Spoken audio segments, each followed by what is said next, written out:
Whether you feel like you can or not, you can afford to take a family vacation, I promise. You just have to plan for it, and I'm going to show you how to do that right now.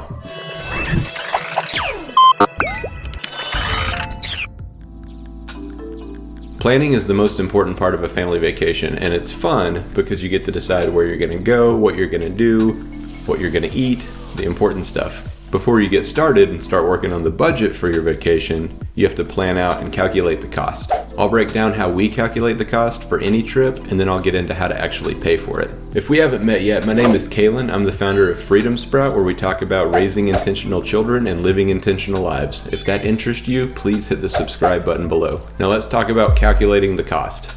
So you have to start by figuring out the when, where, how, and how much. When do you plan to go?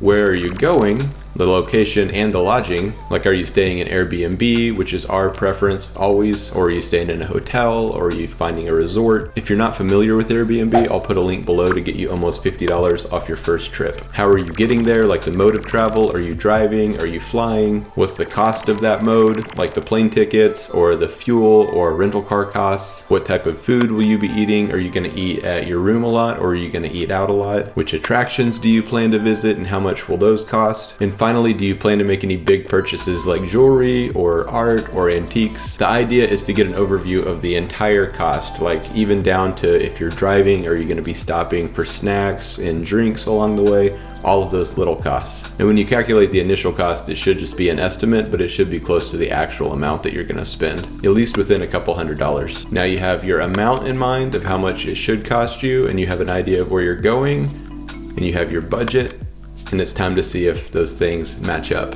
So when you're planning a vacation and you have your cost in mind, you have your time frame, and you have to figure out how you're going to get there with monthly savings. So if you figured out it's going to cost you $5,000 for the entire trip and it's about a year away, then a little over $400 a month will get you to your goal. And once you have the goal, simply set up an automatic draft to come out of your checking account to put that into a vacation savings fund so you can reach the goal. Calculating that cost is going to show you how realistic your ideas are. So if you feel like you can't afford a vacation right now, then that probably means you don't have $5,000 just sitting around.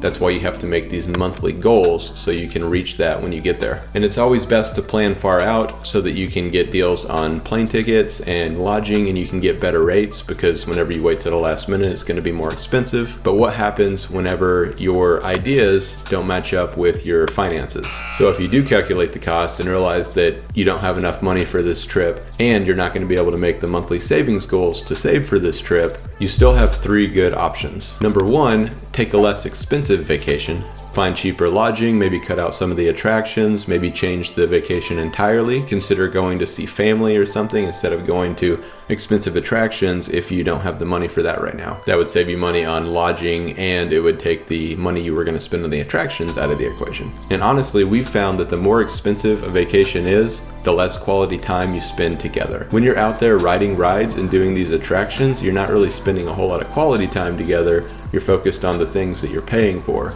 So the less you spend, the more time you have together. Think about a trip to an amusement park versus a hiking trip. Which one's going to be more quality time?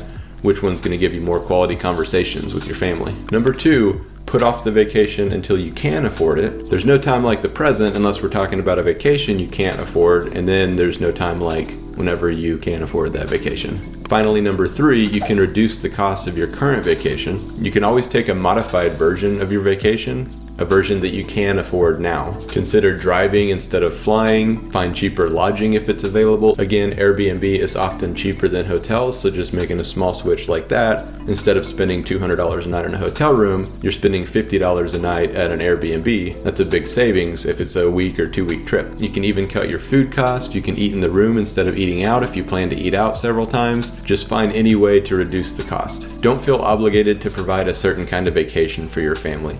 Vacation is all about rest and spending time with family. It's not all about spending as much money as possible. And it's definitely not about debt. So don't go into debt for a vacation. LearnBest did a study and found that 74% of Americans go into debt for vacation. The same study found that it takes Americans an average of 6 months just to pay off their vacation debt. And sadly, it doesn't seem to be getting any better because millennials are the most likely generation to go into debt for a vacation.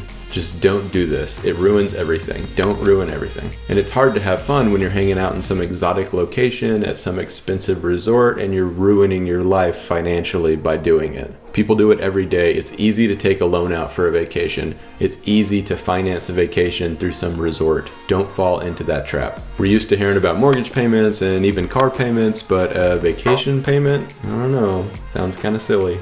It'll turn into a lot of stress whenever you're still paying for something that you've already reaped the benefits of 6 months later. And then there's the most extreme example of financing a vacation or going into debt for a vacation: timeshares. I don't want to double the length of this video by talking about timeshares, but I have yet to see one that's truly a good deal. And we've seen a lot. Actually, we own one, unfortunately. Our timeshare isn't that bad because we actually kind of played the system on it, but that's a story for another video. Let me know in the comments if you want me to do a video about timeshares, because I have a lot to say about them. But at minimum, don't buy a timeshare until I upload that video. But the main point is just don't go into debt for a vacation. So we've talked about calculating the cost. We've talked about planning the vacation out. Vacations are all about making lasting memories, not about spending thousands and thousands of dollars. It's a great time to see new places, and there's plenty to see without spending a dime. So let's not get so caught up in planning some fancy vacation that we forget the entire purpose of a vacation in the first place: to spend quality time together as a family. It's not about being able to say, I took my family to Disney, or we vacationed in Italy this year. You don't have to say anything to anybody. Just spend some quality time with your family and get away from the daily grind for a little bit. Reset your mind. So don't stress about taking the perfect vacation. Just calculate the cost, make some plans, and go. Just wait until you actually have the money to go. To find some affordable vacation options, I wrote an article with 25 different places across the states and across the world that are affordable and great for family vacations. And I'll link that below. Before you go, please subscribe to get more videos on money, minimalism, and our travel journey around the world. Check out my new book, Intentional Children. I'll put a link to that below. And that's all for today. I'll see you next week.